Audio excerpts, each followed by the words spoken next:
Hi there, welcome to my views and news. Three news stories, two are from Somalia. Big news for Somalia.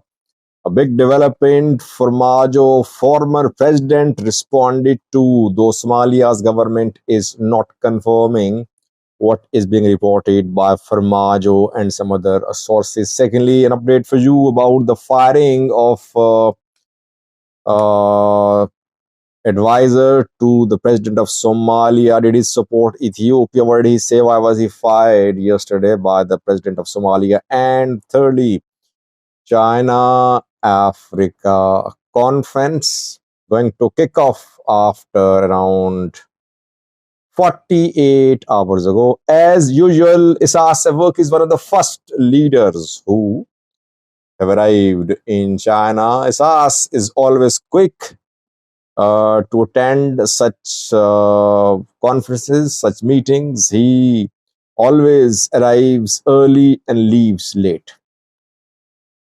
Let's start from China. The first story about China Africa summit due to start in Beijing.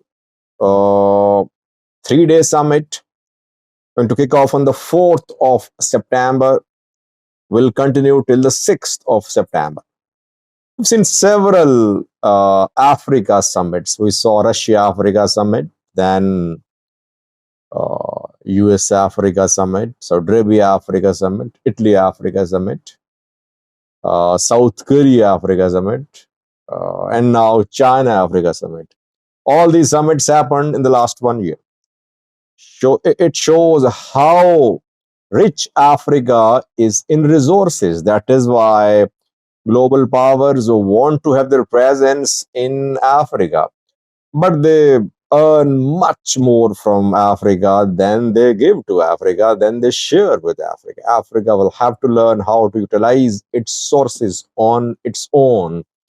Foreigners just know the value of African resources. They just extract those resources, they just take it to their country, the resource, and then they make use of it. And then a small amount of it is given to African leaders in the form of loans, grants, investments, etc. Let's see what happens in China, Africa. Some will bet you. Zasavuk arrived there in Beijing yesterday. William Ruto, the president of Kenya, on his way. Cyril Ramaphosa of South Africa arrived there too. Chadian president there too.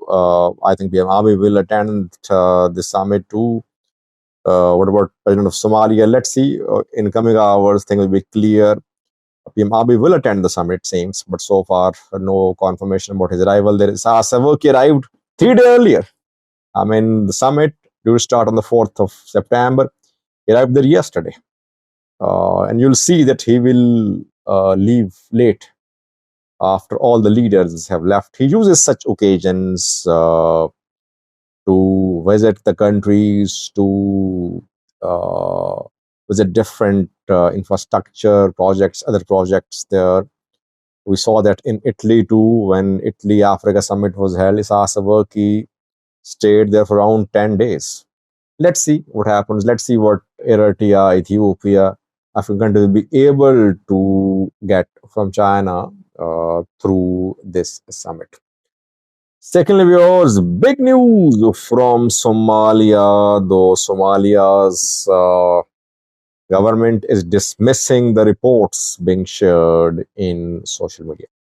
Firstly, Farmajo, Abdullahi Farmajo, former president of Somalia, released a statement a few hours ago. Farmajo is not part of the government. He lost to Hassan Sheikh. So Farmajo, we heard, is shifting his location from Middle East to Kenya. He wants to be fully involved in Somalia's internal politics. After he lost election, he just left Somalia. He went to Turkey and Qatar. Somali ruling elite is mainly based in other countries, either in Africa, in Kenya, or in the Middle East. Farmajo says that handing over of Somalia's airspace to a foreign entity would be a disaster. It would be a serious threat to the country's sovereignty. It should never happen. Is Hassan Sheikh government going to hand over Somalia's airspace to a foreign company? By the way, we know that Somalia's airspace is turning into a challenging airspace for international airlines, keeping in view the conflict between Somalia and Somaliland. Several airlines face challenges, communication challenges. Two aircraft came close to a collision over Somalia and Somalia's airspace. Some airlines have been complaining. Somaliland has established a civil aviation authority too. It's functional now. Somalia wants international airlines to deposit taxes, which they have to pay uh, while they are using Somaliland airports to Mogadishu.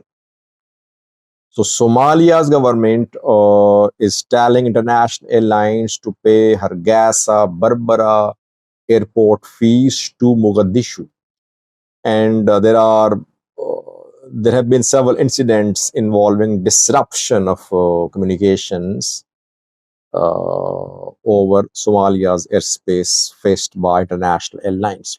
So Somalia needs to improve its